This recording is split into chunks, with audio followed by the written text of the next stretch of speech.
Greetings, Summoners. Cosmic here, and welcome back to another Battle Spirit Saga video. And today, we have the results from Germany, because thank you for being ahead in the time zones, and I'm able to do this before I go to locals. So, we do have the top 8 results that have came in. Purple did end up winning, which is super excited. But before we get into all of this, and you've probably seen this breakdown already, but if you haven't heard, we do have a new Discord, and that link will be in the description. Yes, due to the majority of the community coming together and wanting to support a new Discord for a variety of reasons, we're getting a fresh start and one that is solely focused on Battle Spirit Saga and not having a lot of like the two different games going back and forth. So we do have a partner Discord that if you still want to keep up to date on Japanese Battle Spirits news, like I do, spoiler, we do have that linked in our new Discord as well, but this one will be just for the sake of confusion and getting some things decluttered, right? This will largely be strictly focused on Battle Spirits Saga, and of course, obviously the random chatter for other card games that we want to talk about from time to time is obviously allowed, but again, primary focus, Battle Spirit Saga. So with that, let's get into the Germany Grand Open top 8. And the other small disclaimer that these lists will be on Eggman's website later. They are in the Discord now if you want to see them. But for a discussion piece, right, we did have two different lists here with the Nemesis and the Maduk cut. And they're kind of similar, and what I mean by that is if we go into the champion list with Andes Lee, and again, one other disclaimer up front, I'm going to butcher some of these names, and I sincerely apologize in advance. If you've been around this channel for a while, I definitely have a speech pattern issue where some of these names just catch me off guard. I don't always pronounce things right, so again, sincerely apologize. Sorry, but let's get into it. So, Purple Mid-Range did win, and you might have noticed that between this list and the Nemesis list, that again, you can find in the Discord or on Eggman's website in the following days when he's back from the other event, there's been this like dynamic shift in Purple where you either have like a lower end, giving up the combo, and you have Maduk, you have Nemesis, you have those, a couple extra lower to the ground Cursed Spirits, right? The 4 of Camelot Knight, the Boa Trickster coming to play, which is a huge nod, and why I called it Cursed Aggro at first glance, and the Aggro Veil, right? Like, if you wanted to build a Cursed Aggro style of deck, it's literally that top line. Obviously, we look at some of these other packages, we look at some of the sideboard options. Yes, it does fall more into this mid-range category. And this is the point of topic where it's like, okay, so we have two different purple decks. One, again, all focused on like Nemesis and Maduk and having that really be like your sticky top end that's gonna be a value engine or just get you the last couple points of damage, versus going all in on Dark Bishop Baculus and Curse Dragon, which is going to board wipe. So I think there's a lot to be kind of discovered and evolved yet. Obviously, this is the list that won. It's obviously very good because it got through the rounds and came through on top. But I'm really curious to see how more of these lists, kind of change out. And then also, if you look at it's just purple good stuff, right? So again, the Assassin, the Cavalier, the Mordred, these are all staple purple cards that we'd expect. Going into our Nexus, we only have 2 depths instead of the 4 that some run. Core Drain, Deadly Balance. These are all just good purple cards that go in a variety of lists, just because of it's a smaller card pool, to be fair, but they are very good at what the color wants. So I think these are all going to be very great lists that many of us are going to be looking to set 2 spoilers and say, okay, obviously things like Maduk is still going to be strong at the top end. Things like Cursed Dragon, Dark Bishop combo are also going to be strong. Those are going to be good key finishers. Maybe we will get a couple new finishers in set 2 because of the key spirits and X-rares. But what do we get for support, right? We've seen the Nemesis deck. We've seen more of these like shadow mid-range with Abandoned Guillotine coming online and being really good value pieces. This one, of course, has a couple extra Serpents, so you could really get that level 2 out of Rotting Swamps sometimes if you really wanted. I'd be very curious to see if that come up, and we are going to interview the champion later on the channel sometime this week. Obviously, time zones make that a little difficult, so I don't want to get into this too much. I want to let the champion speak for themselves on it. But I really just want to stress up front here from a purple mid-range standpoint, and we've seen Nemesis decks do well, or just shadow mid-range, as I'm going to keep calling it. I really love, and I'm really excited to see how these lists continue to evolve, because there's good stuff going on here. And honestly, I think purple is just very well positioned. I did call it to win this event, and I'm also calling it to win Chile, because we know of some people that are going, and I expect purple to do very well there as well. And the thing is, it just has a very good spread against everything.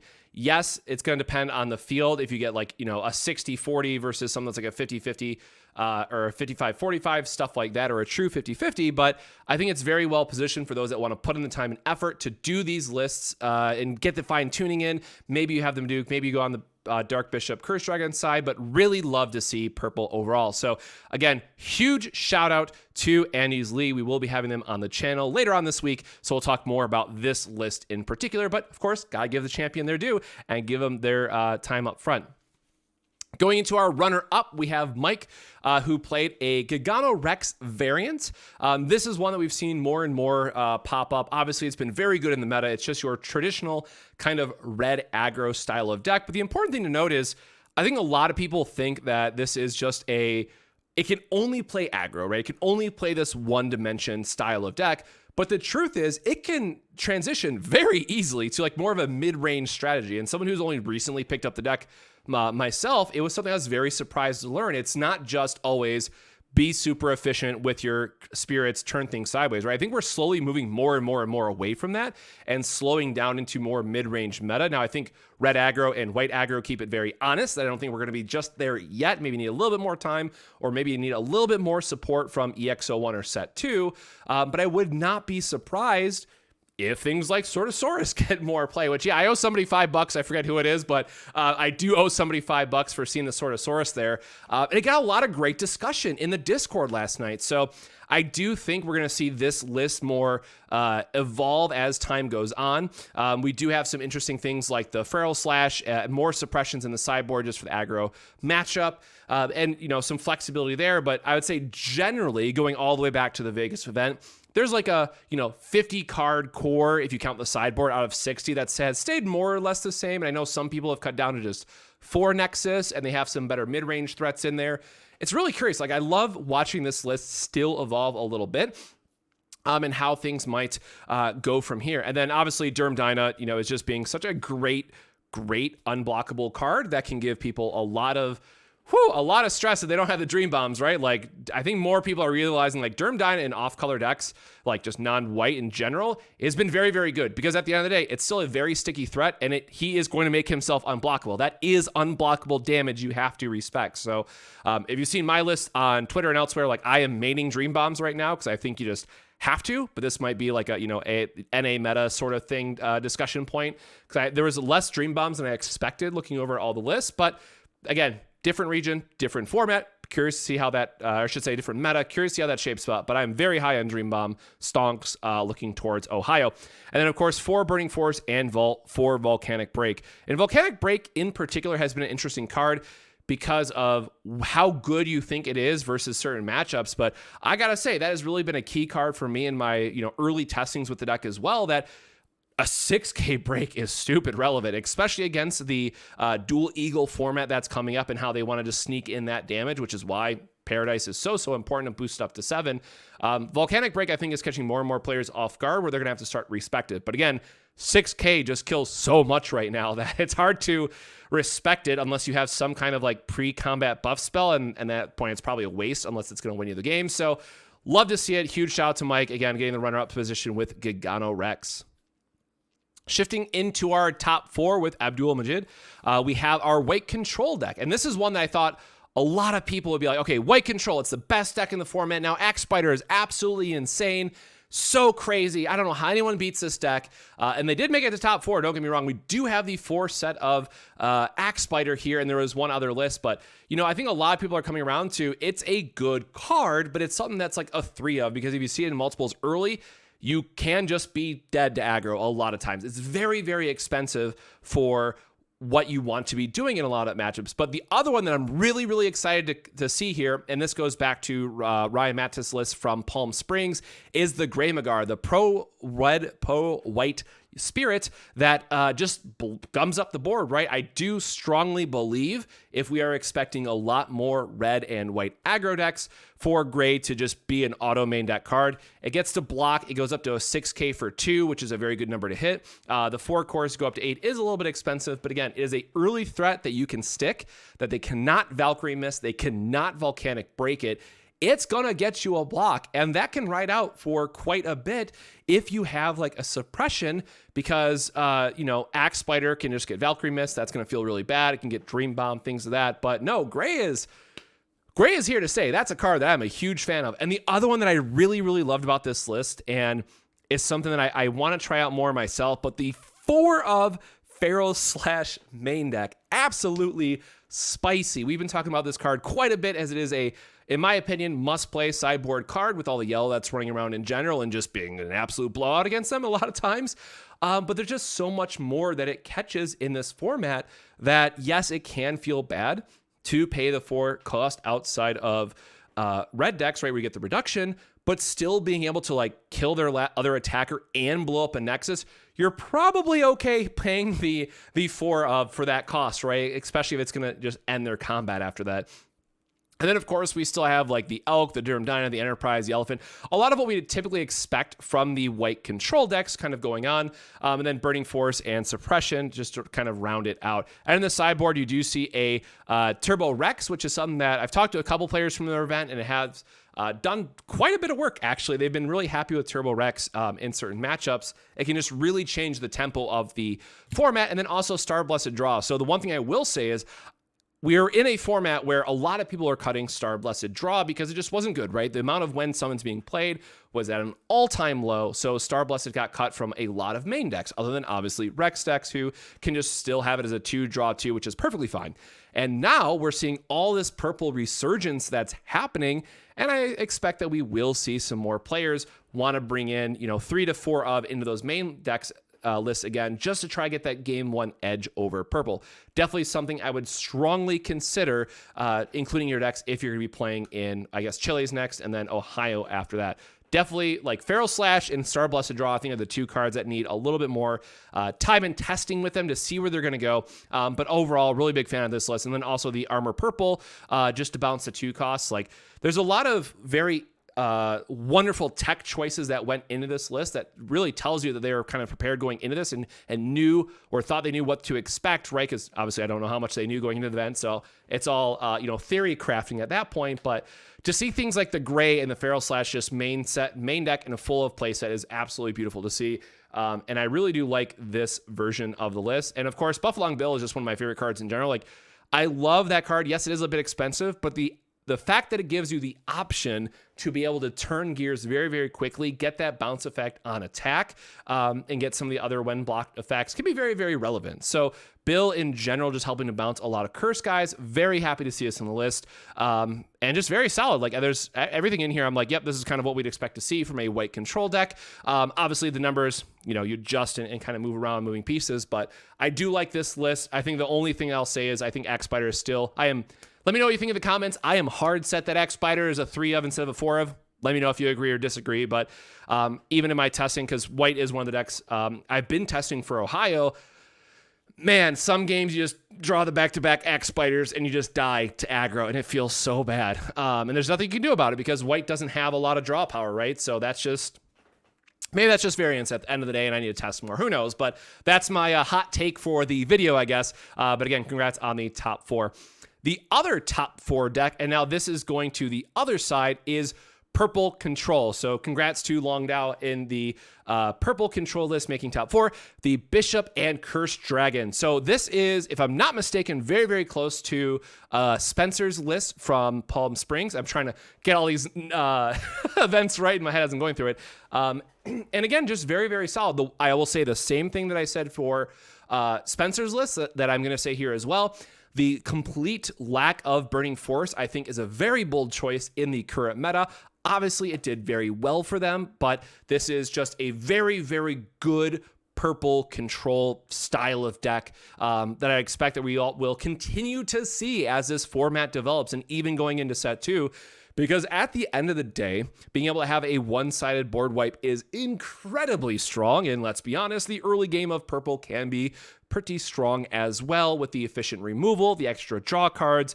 And then, of course, if you need to pressure, you're getting early aggro options in Curse with Agglevale and Knight being able to turn on that Curse package for you. And then Depths, obviously, late game, just being able to flip the switch for you and giving every unit Curse in that regard. So Very solid list. This is, I think, something that we've seen a lot more of, right? And it's a very good list. I don't know what else to say, right? It's a very good purple control list. This style of deck has done very well now in 2 formats back to back. I do like to see the Feral Slash. I think that's one thing that was different, if I'm not mistaken. But I think the key takeaway here is they're like $1 right now, and I don't think the price is going to like jump up to 10 or anything. But go buy your playset of Feral Slash if you haven't already. They're cheap enough, and they are technically out of print in that sense because they're not getting reprinted, and what's out is out. So anyways, it's just one of those things. Go get the promo already because I think it's definitely going to go up in value. Even more so when we get blue in October, right? Because, spoiler, blue has 4 cost Nexus the deck and lower, so Feral Slash just blows up everything. So it might not be like the most exciting card right now other than like a sideboard choice, but the card only gets better as time goes on. So again, typical purple control list, very, very solid, and I think goes without saying, but just to call it out in particular, like Beldegor himself is very, very strong in this current format, being able to give you that sudden pressure against aggro decks, and when combined with Deadly Balance, that you can do a block if they try to swing under, then Deadly Balance your 4 cost to get back at Beldegor, kill what they're attacking with, and then block something else. That is just such a strong play in this current format that it is no surprise that purple control is still putting up very, very good numbers. And truthfully, like the other side of it is, it's a very easy thing to miss. Like I still mess this up myself in testing where, yes, it's over webcam and probably in person, I'd be a bit more diligent on it, where it's like, how many Beldegor that you have in the trash? How many of X4 costs have I seen, right? There's just a lot of mental upkeep, right? As you're going through these purple decks, trying to whittle down their 4 and 5 cost, figure out if there's any Beldegor in the trash yet. And then sometimes they just get blackjaggered back to the bottom of the deck and you die inside as you watch your Beldegor go away. But again, very, very solid list. Love to see this kind of continue, and I definitely expect to see it to continue to be a format staple. And then the last list that we have for today, again, all the top 8 lists are in the Discord that I mentioned up front, so make sure to go check that out, is Jorrit Riedel's, again, apologize, I'm probably butchering these, Fabled Beast list, or Alice Control as they called it. And this one I love because I think this is more of what a lot of us are kind of getting to. The 2 of Paradise, that's what I got to say. Whew, that one I got some very strong feelings about. But overall, a lot of yellow players are kind of coming around, and I've talked to... I think, what did he play? Symphonist played Fabled Beast, Luster, and I think they both played Fabled Beast, Michaela, actually, right? And they placed 10th and 18th. I'm going to try to get their list if they'll let me share them out on socials. But as we develop this package in yellow, and I tweeted about this, and you can see my other lists and whatnot, but like, God Beast isn't good. And that's such an awful thing to say as it is right now. Like, yes, it's an 11K attacker, which can be relevant strictly because he's an 11K, and at that point it's like literally anything above 10K is bigger, so you can like swing through elephants, swing through Rex and stuff like that, and you still have your pressures as backup. But at that point, like, stick an Enterprise or stick whatever the new yellow spirit is going to be in set 2 probably, right? Like, he is a 11K vanilla that draws you a card, and sometimes that's just good enough, I guess. However, Alice has been absolutely cracked for me lately. Like, getting to have dual eagle so that you can heal up, and noticeably it is missing from this list, so that might have just been couldn't get a thing. I'm assuming that they would have wanted dual eagles. Dual eagles to bless up, Alice to give you that like 4K, 5K, 6K reduction, then exhaust Nexus into it. Whew, she just hits such nice thresholds for you because your deck is so sticky and keeping stuff on the board at 4K threshold. So I really, really love Fabled Beast in general, and I think there's a lot more fine-tuning to be done with this list. And again, 2 more yellow players lost their winning in, so I know we're looking at this like, oh man, there's only 1 yellow deck in the top cut, but there's quite a few others that were just there, and just missed the mark, as it were.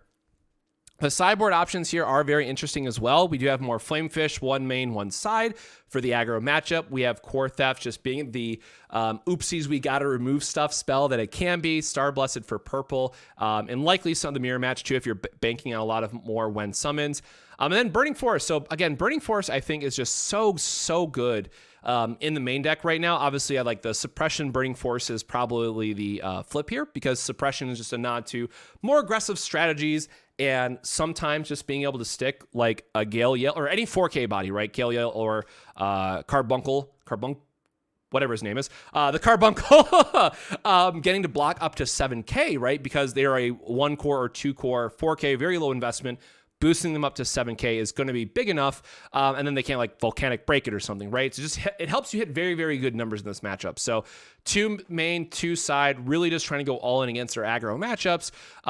And the one thing that I will notice here that was interesting was there was no Fula, and that's like another card that I strongly feel that yellow players have to put in their sideboard. Like your purple matchup can really be a 50-50, depending on which way you tune your list, like Burning Force main and stuff like that.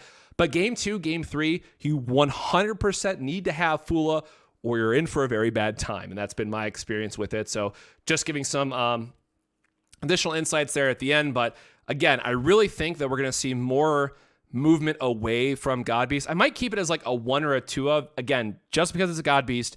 It's a target for Flying Turtle. It's an 11K attacker, which is extremely relevant. If you know, you know. It's just fine. Like we've gone so far away from like being able to get that level 1 unblockable, like, haha, now you got to do something about it, right? Where it's like Alice just chips away the board when comboed with your other cards that you don't have to go for like this big, aha, got you, unblockable play. Now that will say that there's a little bit of spicy tech or a special Fabled beast that's not here that I think is very, very good. And we're going to see a lot more of it, hopefully in the future events. It's something that I've been testing again because, you know, making stuff level 1 is extremely relevant for a Dual Eagle, it turns out. And also it just combos really well with Alice and Exhaust Nexus. Like there's so much more theory crafting and brewing and stuff to do in yellow that I'm just very, very excited. Like I'm really happy to see where this meta has evolved and how things have shaken out.